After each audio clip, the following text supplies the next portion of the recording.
Hoy vamos a ver uno de los episodios cruciales en el final de la guerra, el derrumbe de todo el bloque oriental, del frente oriental y el camino hacia la contraofensiva de las Ardenas.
Después de Stalingrado viene lo que va a ser el derrumbe del frente ruso. Todo lo que va a ser el frente ruso se va a erosionar y a desmoronar en esta parte de nuestro relato. La vez pasada estábamos viendo cómo estamos en la parte en que la guerra se está resolviendo, esto se está acabando. Entonces habíamos visto la conferencia de Yalta ya sobre una base ya definida. Pero para llegar allá y ver cómo el frente oriental cayó y qué fue lo que le dio a Stalin la capacidad de negociación para la servilleta que le presentó a Churchill y que Churchill le presentó a él, nos toca retroceder un momentico en el relato para entender cómo se derrumba el frente oriental y cómo la Unión Soviética adquiere la capacidad de dominio y de expansión sobre tantos territorios en el momento mismo en que se está terminando la Segunda Guerra Mundial. Después de Stalingrado, en Stalingrado una parte importante del ejército quedó derrotada.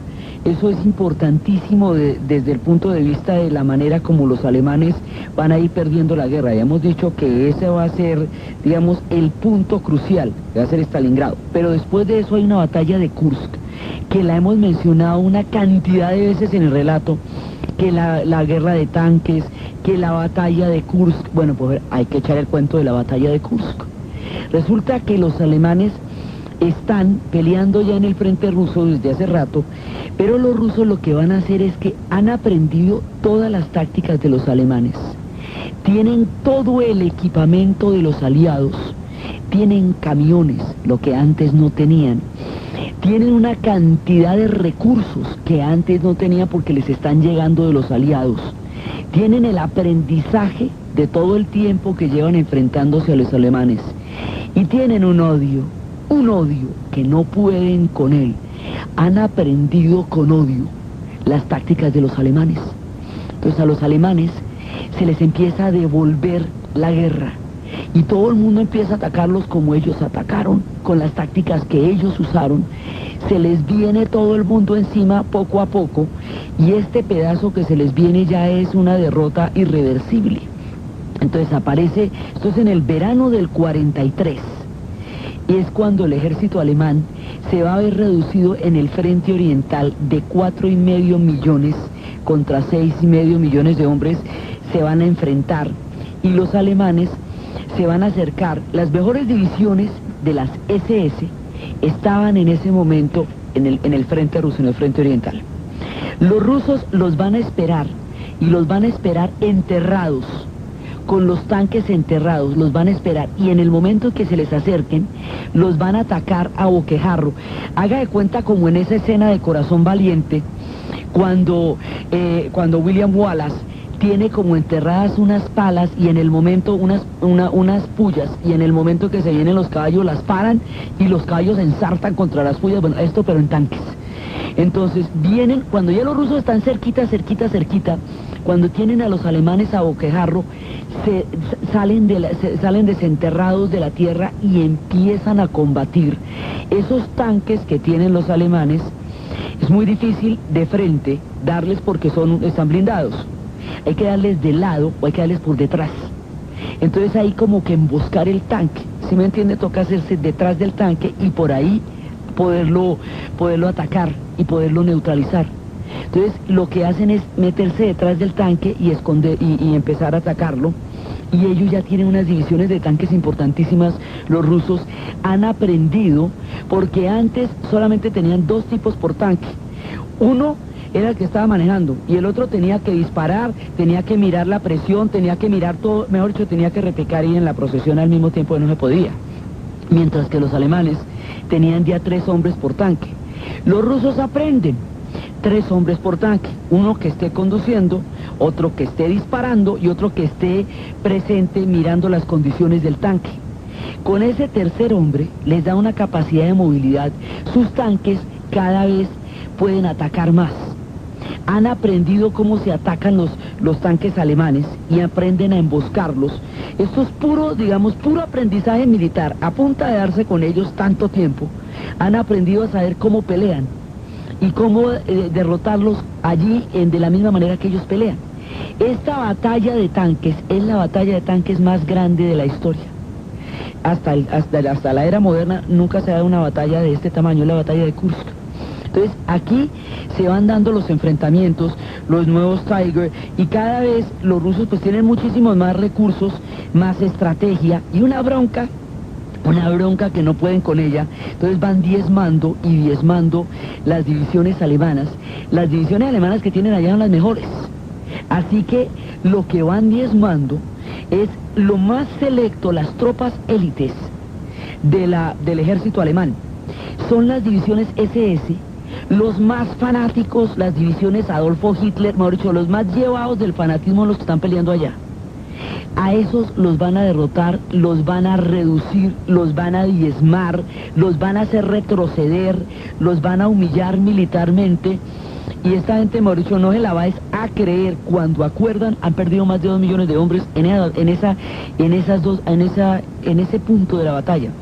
Entonces se van enfrentando los T-34, los Tiger, y todo esto se va volviendo cada vez más complicado y empiezan a tener un cazabombardero los rusos, pero un cazabombardero del tamaño que vimos la vez pasada, y de esa manera van a producir una batalla tan poderosa que cuando obtienen la victoria, ya el 12 de julio de 1944, la mayor batalla de tanques se va a llamar la de Prokhorovka.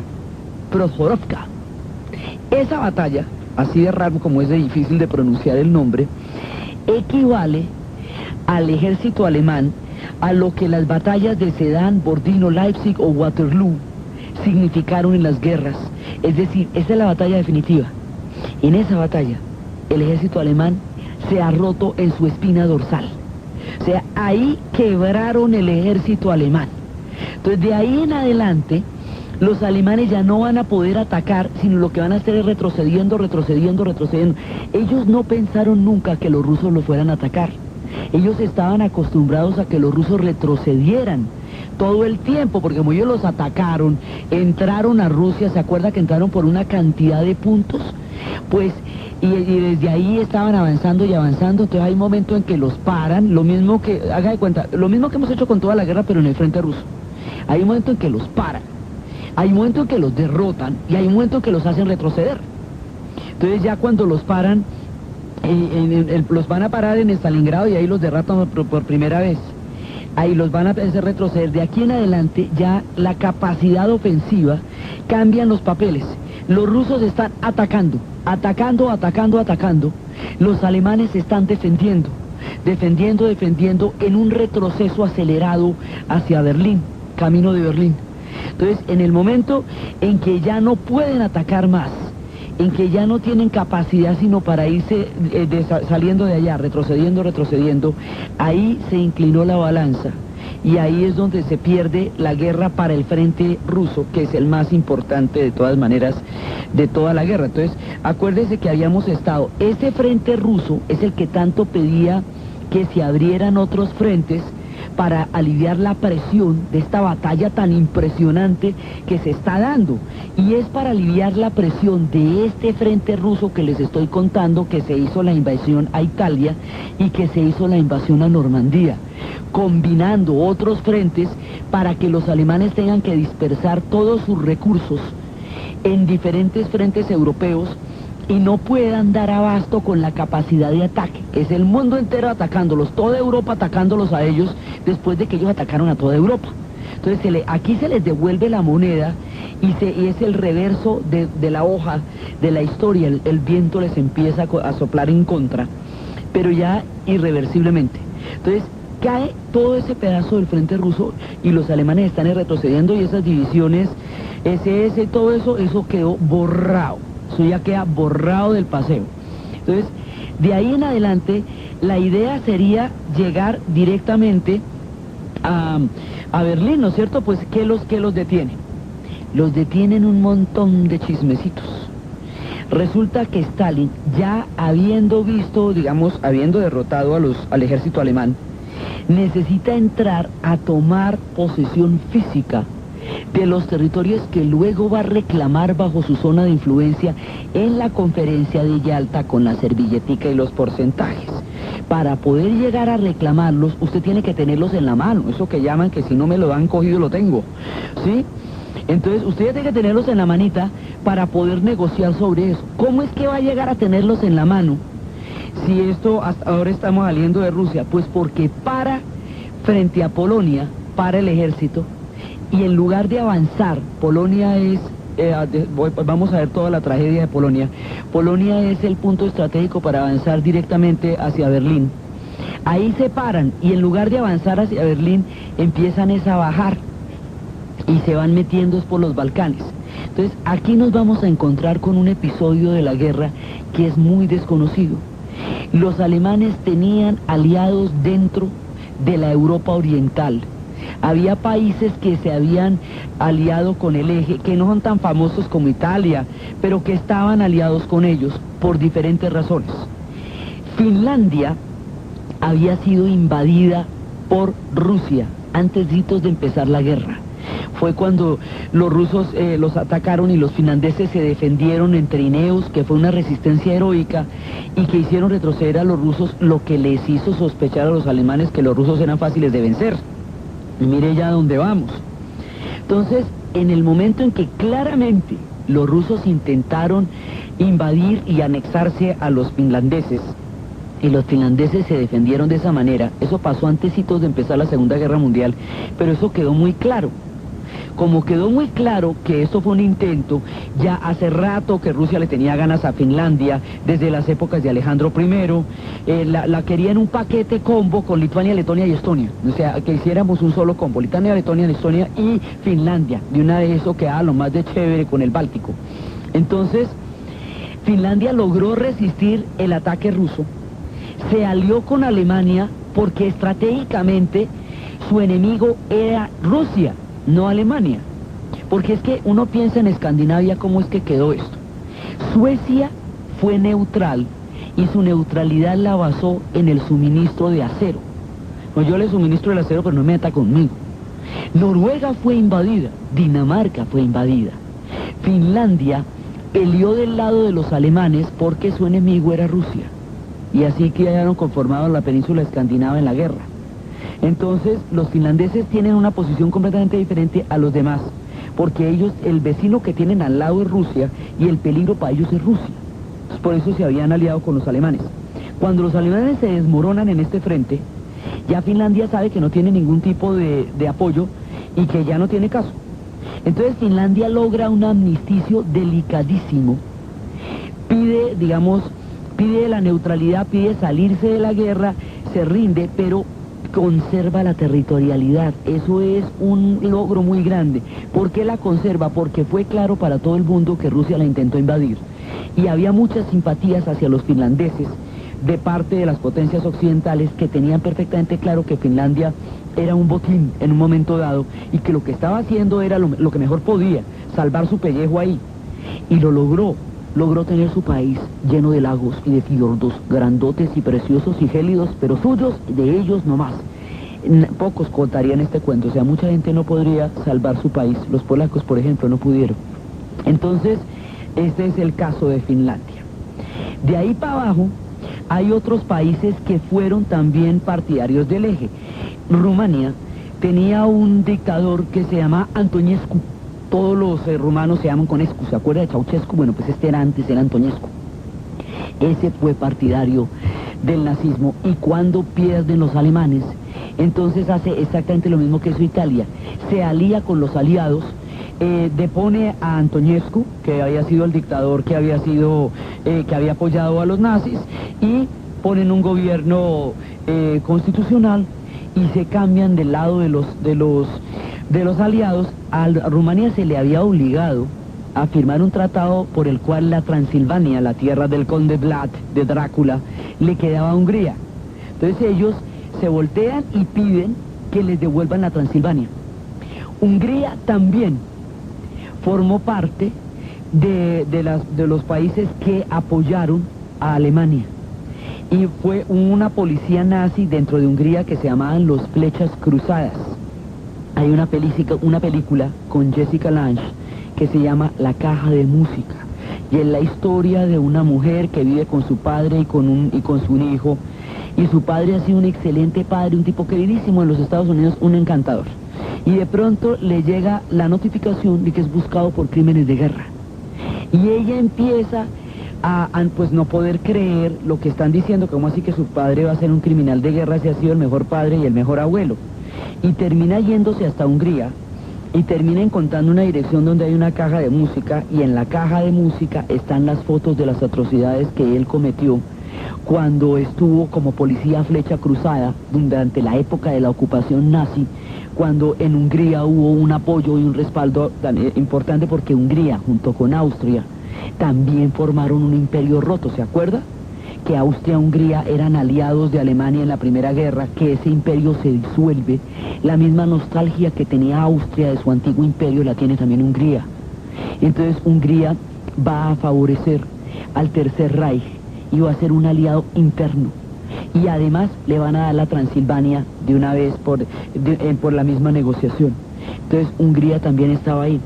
Entonces cada uno de estos pueblos formó parte en un momento dado del Reich o lo apoyó, y el otro que apoyó al Tercer Reich era Croacia, una de las 6 repúblicas que integrarían la Yugoslavia. Croacia formó un reino nazi que se llamaba la Ustaše, y ellos fueron, como decir, una filial o una franquicia del Tercer Reich dentro de la Yugoslavia. Contra ellos se va a rebelar un hombre que se llamará Tito, y cuya presencia va a ser la diferencia entre una Yugoslavia independiente y autónoma y la suerte que van a tener los demás países de Europa Oriental, que finalmente no tuvieron ninguna opción durante el tiempo en que se estaba definiendo el futuro y el destino de estos pueblos. Entonces cada uno de estos pueblos los rusos van a entrar, porque la lógica es la siguiente: el que lo vaya liberando a usted, de una vez lo va clavando. El que lo vaya liberando lo va poniendo, haga de cuenta como en un partido de básquet, cuando se pisan uno y uno y empiezan a escoger quiénes son con quiénes. Bueno, así es, usted va liberando y usted va metiendo a esos para jugar con su equipo. Entonces, igual que los aliados occidentales están haciendo en el resto de Europa, y que país que vayan liberando, país que una vez van metiendo dentro de su futura área de influencia, o sea, la conferencia de Yalta y la conferencia de Potsdam son el resultado político de lo que se definió en batallas. En las batallas, en la práctica, la sacada de los alemanes, quién sacar a los alemanes de su territorio, determinaba quién iba a dominarlo en el orden mundial inmediatamente a seguir, que es el que estábamos hablando, que era la conferencia de Yalta. Entonces Stalin lo que está haciendo es asegurándose de toda esta zona de influencia para poder llegar con unos hechos cumplidos al día de la servilleta.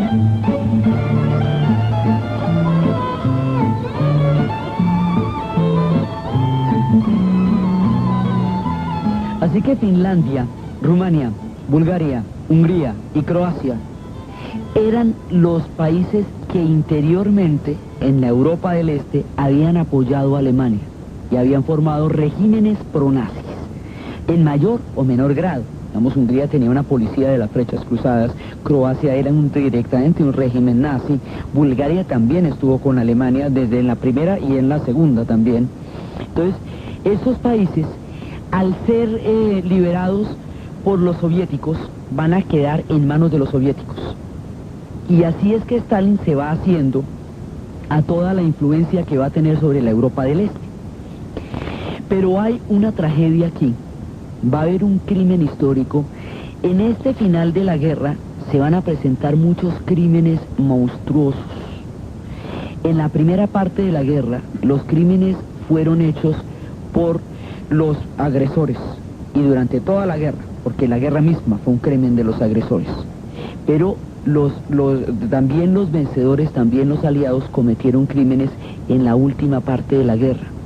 Crímenes monstruosos, no publicitados, porque como son los vencedores, pues no eran los más interesados en mostrar las embarradas que habían hecho.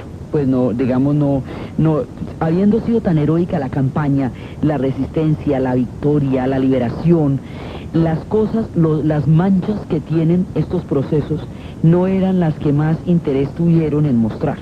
Entonces, uno de esos crímenes monstruosos que habíamos visto la vez pasada fue Dresde. El bombardeo de Dresde, ya hemos visto que eso no tenía ninguna justificación sobre la tierra. Hoy vamos a ver otro de los grandes crímenes que nadie cobró y que alteraría el futuro del final del siglo XX de una manera que nadie se imaginaría. Polonia. Polonia va a ser un país con una enfermedad incurable. Polonia está enferma de geografía. Queda en un punto entre los eslavos y los germanos, y las guerras entre los eslavos y los germanos, cuyas pugnas atraviesan las dos guerras mundiales de cabo a rabo, pues totalmente. Toda la batalla de Kursk es el último enfrentamiento gigantesco entre los eslavos y los germanos. Ese punto de toque entre estas dos corrientes históricas que hemos analizado tantas veces, eso va a dirimirse en Polonia. Entonces, ¿qué es lo que pasa? ¿Por qué Stalin no avanza sobre Polonia?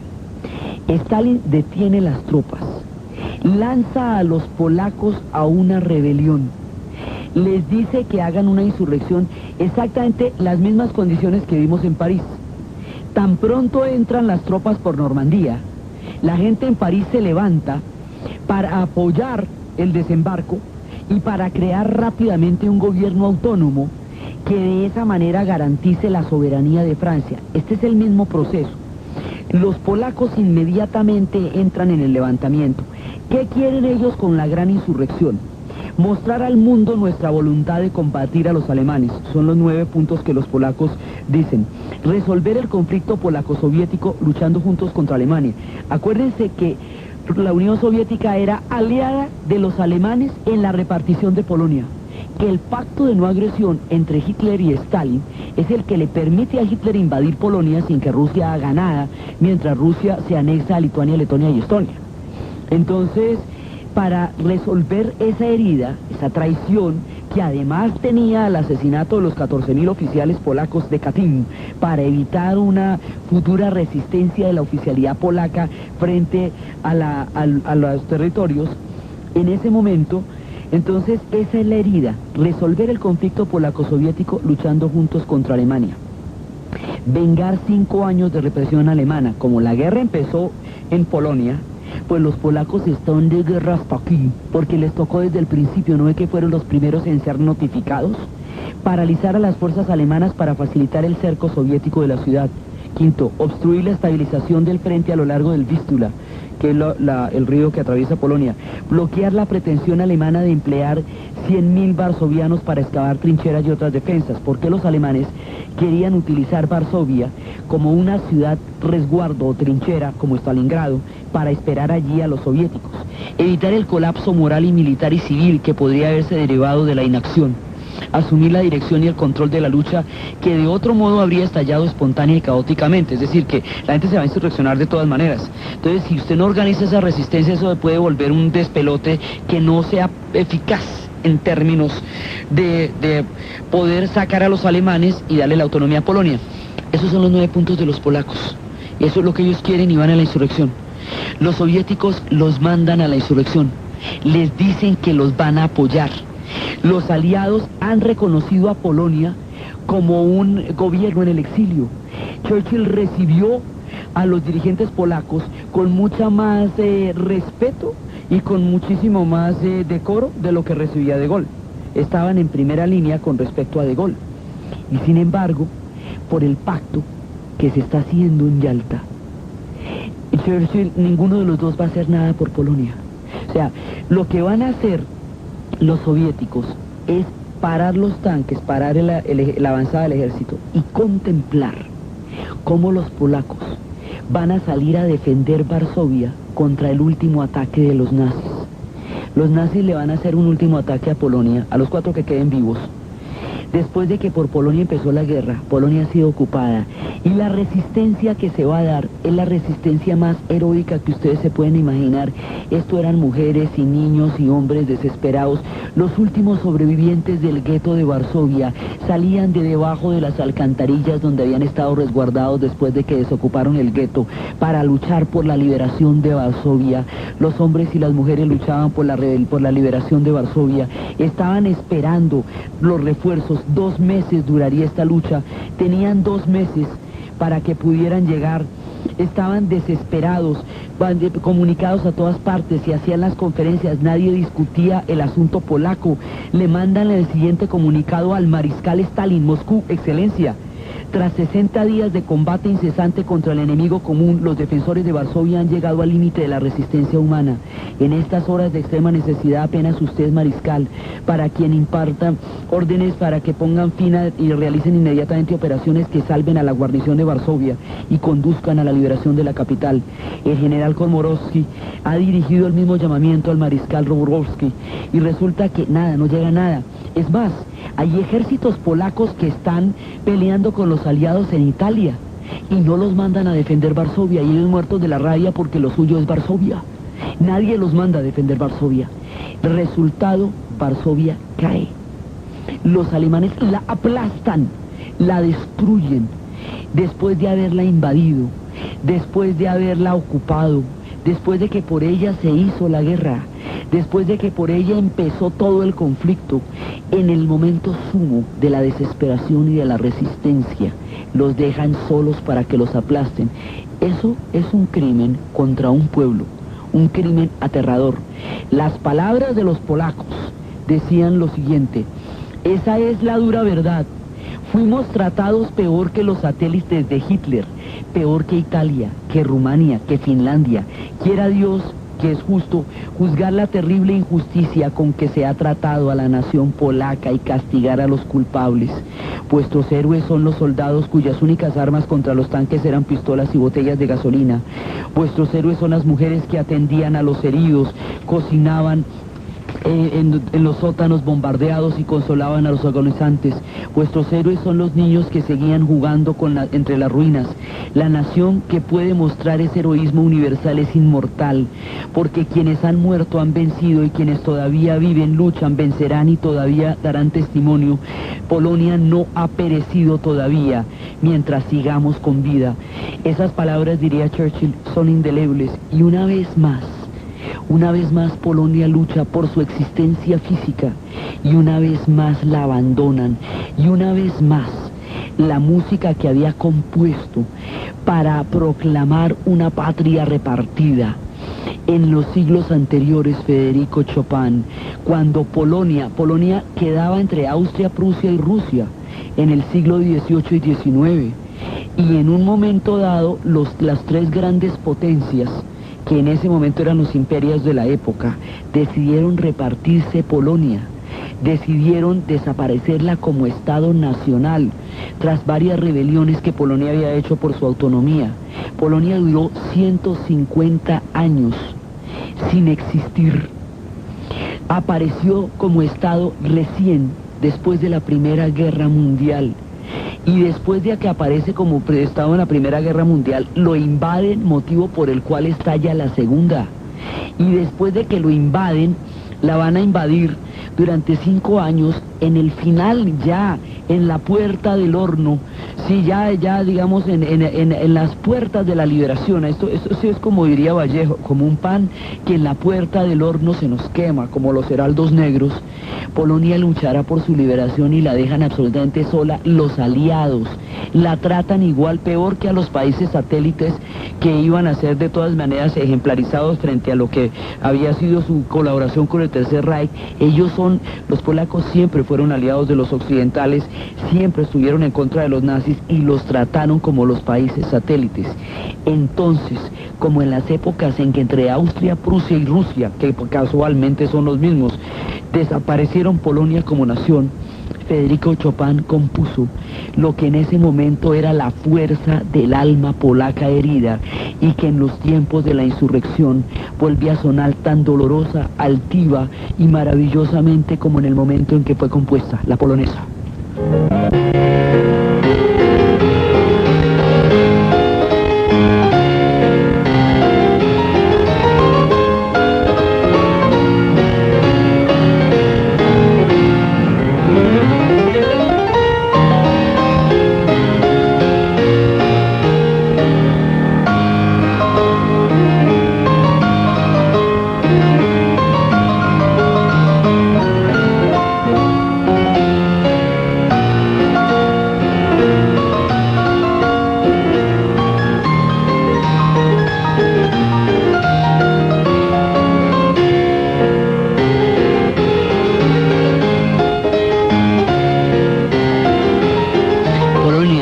Amargamente traicionada, vendida por sus amigos, por sus enemigos, por sus aliados, fue exterminada por sus enemigos, traicionada por sus amigos. Inermes contemplaron el sacrificio supremo del pueblo polaco, mientras la geopolítica cocinaba las áreas de influencia por la razón de un orden histórico que se estaba gestando en el momento de la liberación y en el momento de la derrota de Alemania. Polonia fue sacrificada, porque en ese momento el gran ajedrez del gran juego, que después sería la Guerra Fría, cobraba su primera víctima, la nación polaca. Y esta gente pagó con la sangre. Fue tanto que en el momento en que se van a rendir, los alemanes los trataron como soldados a toda esta población que se unió en la resistencia, porque fue tan decorosa, tan heroica, tan altiva, tan impresionante la resistencia de los polacos, que los mismos alemanes los trataron con todo honor cuando se rindieron, por la admiración de ver cómo el pueblo había luchado, cómo todo el mundo había luchado. Se les rinden a los alemanes porque no tienen más, son 60 días de resistencia. Y ya 2 meses, ya no hay nada que hacer. Entonces los alemanes derrotan a los polacos. Y cuando los polacos ya están completamente destruidos, entonces Stalin los va a reclamar. Y Stalin se va a anexar a Polonia dentro de sus áreas de influencias. Por lo tanto, la Segunda Guerra Mundial no va a terminar para Polonia cuando se haya acabado el conflicto. La Segunda Guerra Mundial va a terminar para Polonia cuando caiga el régimen soviético. La venganza de los polacos sobre esta herida tan aterradora va a ser eventualmente la caída de la Unión Soviética, porque serán ellos quienes empiecen a jalar los hilos que desbaratarán en el futuro la Unión Soviética. George Orwell, el autor de la rebelión en la granja, como una crítica a lo que había sido el estalinismo, el autor de 1984, el gran crítico de los totalitarismos del siglo XX, el que produjo un futuro que hoy es mucho más cercano, decía, en el momento en que cayó Polonia y quedó sometida bajo la Unión Soviética, no. El régimen de Lublin no es una victoria para el socialismo en Polonia, sino la reducción de Polonia a un estado vasallo. Hay de los súbditos de un estado vasallo, si pretenden mantener sus opiniones políticas independientes, si llegan a encabezar un heroico levantamiento que estorbe a los favorecidos por la gran potencia protectora, serán estigmatizados como criminales y amenazados con el castigo. Por favor, nadie nos pide entusiasmo por esa política. Esas eran las palabras de Orwell, y eventualmente le va a pasar que todos estos países de la Europa del Este van a quedar en condiciones de vasallaje frente a la Unión Soviética por este tipo de maniobras. El gran juego está en marcha. El único que no se le va a arrodillar, que se le va a parar y que va a lograr respetar la soberanía de su nación, va a ser la Yugoslavia de Tito, porque Tito derrotó a los alemanes en su tierra él solito. No necesitó de la ayuda de nadie. A Yugoslavia nadie la liberó. Tito había organizado una cantidad de convocatorias a todas las guerrillas que estaban luchando contra los nazis, a los chetniques, a todos ellos, y alrededor de los partisanos los había unificado, identificando un enemigo común. Cuando había dicho aquí los enemigos son los nazis y todos los que los apoyen. O sea, los nazis y la Ustache. Tito era croata y Croacia era la que se había convertido en un estado nazi. Entonces decía, todo el que los apoyen es enemigo nuestro. Entonces va a organizar una resistencia en las montañas, una resistencia impresionante. Y esa resistencia va a ser tan eficaz que, habiendo invadido las ciudades desde las montañas, los partisanos van a derrotar a los nazis, de manera que cuando entren los soviéticos, estos ya los tienen amontonados a mordiscos en un camión y dicen, mira a ver qué hacen con ellos. Eso le va a dar a Tito la posibilidad de hacer posible su nación viable. Mire cómo estaban en juego cosas de graves. ¿Por qué De Gaulle estaba tan desesperado por entrar al Arco del Triunfo? Porque la liberación de París es después de lo de Varsovia. Ellos ya habían visto lo que había pasado con Polonia. Ellos ya habían visto lo grave que es que a usted le pase un ejército de liberación por encima, lo declare zona de ocupación, le ponga un gobierno provisional y las condiciones del régimen social que vaya a tener de ahí en adelante. Entonces, como ya habían visto eso, por eso fue que los franceses se pusieron las pilas tanto, y Tito la tenía tan clara. Polonia no tuvo ese chance. Polonia nunca lo ha tenido. Polonia no pudo ser libre después. Entonces, en ese momento, el odio se va a cocinar entre los polacos de una manera aterradora, por el antes y por el después. Por el del siglo XVIII y XIX, cuando la repartieron. Por el pacto de no agresión, cuando se aliaron Hitler y Stalin para permitir la invasión a Polonia, que empezó la guerra. Y por este levantamiento al que llaman para dejarlos morir aplastados por los alemanes. Y luego los invaden los rusos y les van a montar el régimen estalinista. Entonces los polacos van a hacer una resistencia después en el 51 y los aplastan. Y después harán una resistencia en el 81 que será la de solidaridad. Y los católicos van a encarnar toda esa resistencia de una Polonia profundamente herida. Y de esta tierra polaca nacerá un personaje que tendrá un impacto decisivo en el destino de la futura Unión Soviética. Ese tipo se llamaría Karol Wojtyła y el mundo lo conocería como Juan Pablo II. Este hombre es polaco, vivió todo esto, estaba allá en los días en que todo esto pasó. Y cuando nombran un papa polaco, un papa eslavo, en lo que va a ser el Vaticano, la sola presencia de Juan Pablo II activará la resistencia católica en Polonia, y la huelga de Lech Walesa y los astilleros de solidaridad en los astilleros de Gdańsk, conocido en tiempos de la guerra como el corredor de Danzig, serán el origen del fin del socialismo, como quedó inscrito, del socialismo real que llaman, que fue el que quedó inscrito después de la Segunda Guerra Mundial, y eventualmente el fin de la Unión Soviética. Así que Polonia se va a sacar ese clavo más noche. Cuando se lo saque, va a caer es con la Unión Soviética, de modo que Polonia solamente va a ser libre y la guerra va a terminar para ella en 1989, cuando caiga el muro de Berlín. Solamente ahí terminará la Segunda Guerra Mundial para los polacos.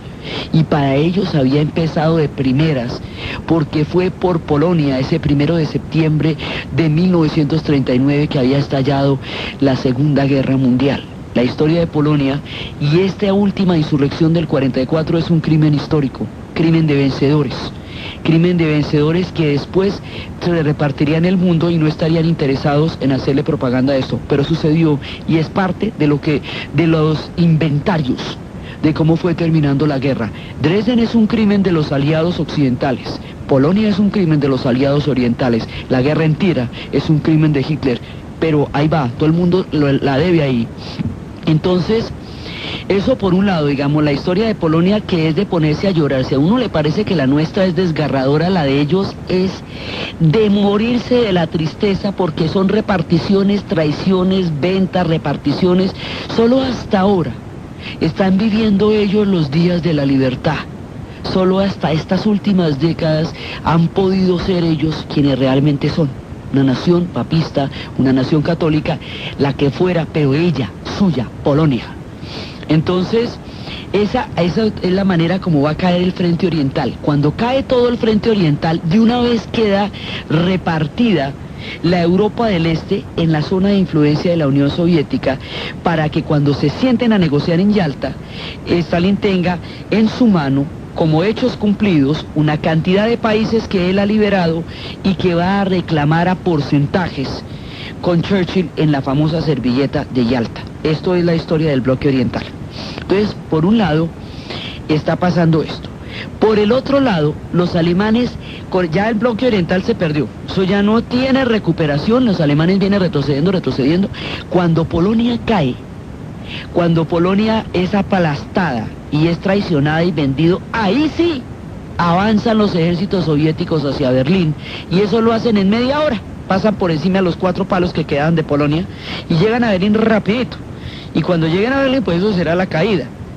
Pero mientras tanto, en el frente occidental, los alemanes van a intentar una última contraofensiva, pero ya la última, ese es el último canto de cisne. Ellos tienen la costumbre de atacar por las Ardenas, que queda en Bélgica. Eso es un territorio que queda allá, y ese territorio siempre en la primera han atacado a Francia por las Ardenas. Siempre han atacado por las Ardenas. Los Estados Unidos no conocían la costumbre de atacar por las Ardenas. Y tenían allá unas tropas de descanso. Digamos, era la Navidad, la cosa estaba así más bien relajada, nadie estaba pensando que por ahí hubiera combates. Y en ese momento, cuando las cosas están más bien relajadas y cuando ese frente, a eso no se consideraba un frente, pues porque las cosas estaban gravísimas, era en otro lado, pero ahí hay un punto como neutral más o menos, ¿no?, que son las Ardenas. Por ahí viene la contraofensiva alemana. Los alemanes no esperan que haya tropas allá. Los Estados Unidos tampoco esperan la contraofensiva alemana. Y los alemanes no esperan que si se las encuentran vayan a resistir como resistieron. Y los norteamericanos no imaginaron que se iban a encontrar a los alemanes a boquejarro en la mitad del bosque cuando estaban en esas. Y resulta que ahí hay un episodio particular. En la Guerra de Secesión Americana hubo un batallón que fue el único batallón del norte que se rindió ante el sur. Como el norte ganó la guerra y el sur quedó humillado, ese batallón que se le había rendido a los norteños, que se le había rendido a los sureños, ese batallón norteño se le había rendido a los sureños, quedó en la ignominia y en la vergüenza. Y de ahí en adelante todas las rollas y las joyitas que había en el ejército norteamericano las pasaban para ese batallón. Ya la guerra terminaba y no habían entrado en combate, todavía seguían en los Estados Unidos, eso ya era una vergüenza. Entonces los mandaron para las Ardenas allá como ya tocaba mandar las últimas tropas, ¿no? Era lo último que quedaba. Inclusive tenían jóvenes muy bisoños, gente que no tenía entrenamiento casi, nada, ni comparación con las tropas que estaban en Italia, o estaban en Francia, nada de eso. Estaban estos por allá. Y como era un batallón eternamente estigmatizado, era el batallón de castigo, siempre el deshonor del batallón. Se van a encontrar con los alemanes de frente y les van a dar una batalla, la cosa más impresionante, porque dicen, mire, este honor y este karmita nos lo vamos a lavar de una vez por todas. A este episodio y a estos personajes que prácticamente se inmolaron para parar la contraofensiva alemana se les conoce como los bastardos de Gascoña. Por ahí fue en el bosque, en ese bosque donde se dio la batalla.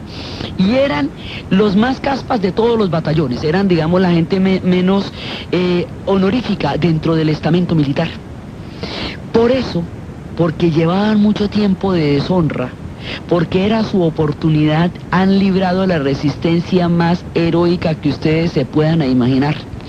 Y al librar semejante resistencia tan heroica, pararon la contraofensiva alemana, la última contraofensiva alemana en las Ardenas.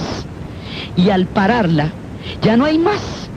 Ya el resto se vuelven unas divisiones fantasmas en el delirio de Hitler, que se la pasaba moviendo tropas que ya habían desaparecido de un lado al otro en el tablero cuando creía que iban a aparecer divisiones de no sé dónde a apoyarlos cuando ya todo eso había caído.